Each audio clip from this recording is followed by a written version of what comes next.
नमस्कार, मैं सुदीप पचवैया। क्या उत्तराखंड राज्य में एक बार फिर से निकाय चुनाव लटकने जा रहे हैं? क्या है इसकी वजह? आखिर क्यों छोटी सरकार के गठन को लेकर इतना विलंब हो रहा है?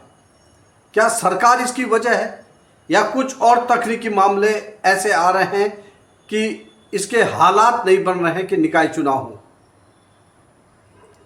जो भी है, इसको लेकर लोगों में अब नाराजगी भी दिखने लग गई है। सरकार हाईकोर्ट में कह चुकी है कि 25 अक्टूबर तक चुनाव करा लिए जाएंगे, लेकिन विधानसभा के मानसून सत्र के आखिरी दिन जो कुछ हुआ उससे अब ऐसा लगता है कि चुनाव लटक सकते हैं। आज हम इस पर विस्तार से चर्चा करेंगे। उत्तराखंड में जो ओबीसी का मसला है, ओबीसी की आबादी और ओबीसी का जो रिजर्वेशन है निकायों में, उसको लेकर सरकार ने एक सर्वे करवाया था। वो सर्वे पूरा हो चुका है, लेकिन इस सर्वे की जो रिपोर्ट है, इस पर विधानसभा की मोहर जरूरी है। विधानसभा में इस पर डिस्कस हुआ और सरकार ने इसे परवर समिति को सौंप दिया। अब परवर समिति जब इस पर रिपोर्ट देगी, फिर इसे विधानसभा में हरी झंडी मिलेगी, उसके बाद ही ओबीसी आबादी और उसके आरक्षण पर कोई निर्णय हो सकेगा। इस वजह से राज्य में निकाय चुनाव के लटकने की आशंका पैदा हो गई है। हालांकि तकनीकी मामले कुछ और भी हैं। सरकार ने ओबीसी आरक्षण पर रिपोर्ट को विधानसभा में हरी झंडी मिलने से पहले ही अल्मोड़ा और पिथौरागढ़ को नगर निगम बनाने का ऐलान भी कर दिया है। कुछ नगर पंचायतों को नगर पालिका में अपग्रेड करने की घोषणाएं भी कर दी हैं। निकाय चुनाव को कराने में जितना समय अभी है कि 25 अक्टूबर तक चुनाव कराने की बात सरकार कर रही है, उसमें यह काम शायद ही हो पाए।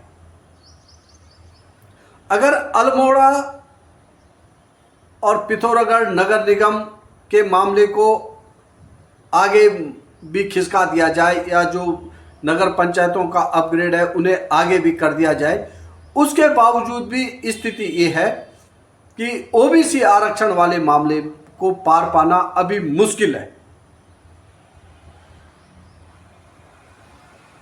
ओबीसी आरक्षण जो नगर निकायों में होगा, वो विधानसभा जब वो सर्वे पर विधानसभा की मुहर लग जाएगी उसके बाद ही संभव हो सकेगा। इसका मतलब तब तक निकाय चुनाव नहीं होंगे। क्या ये रिपोर्ट परवर समिति अपनी रिपोर्ट शासन को 25 अक्टूबर से पहले दे देगी? 25 अक्टूबर से पहले क्या विधानसभा का विशेष सत्र बुला लिया जाएगा? अगर ये 25 अक्टूबर तक हो भी जाता है, तब भी इस साल निकाय चुनाव कराना लगभग मुश्किल जैसा लग रहा है। आखिर सरकार ने ये तैयारियां पहले क्यों नहीं की? सरकार को पता था मौजूदा नगर निकायों का कार्यकाल दिसंबर 2023 में पूरा होने जा रहा है। उससे पहले ये एक्सरसाइज हो जानी चाहिए थी। क्या ऐसा संभव है कि विधानसभा का चुनाव एक साल टाल दिया जाए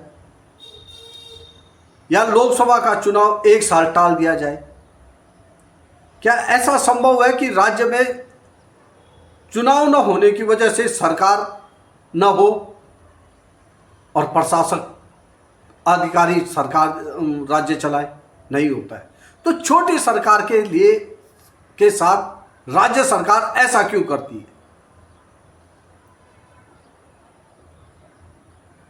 अगर ओबीसी आरक्षण वाला मामला कोर्ट के माध्यम से आया है तो सरकार को निकाय चुनाव की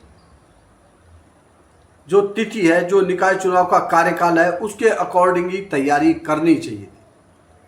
आज स्थिति ये है, निकायों में प्रशासकों की मनमानी चल रही है। जनता जो जनप्रतिनिधियों के माध्यम से अपने दुख दर्द निकायों तक पहुंचाती थी, वो नहीं पहुंचा पाया। बरसातों में शहरों का बुरा हाल है, पर लेकिन जनता की डायरेक्ट अप्रोच प्रशासकों तक नहीं है। लोकतंत्र में प्रशासकों पर बहुत ज्यादा भरोसा नहीं किया जा सकता है।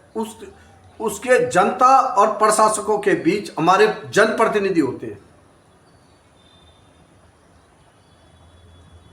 पर लेकिन छोटी सरकारों में 1 साल होने को है, अभी तक जनप्रतिनिधि निवर्तमान माने जा रहे हैं।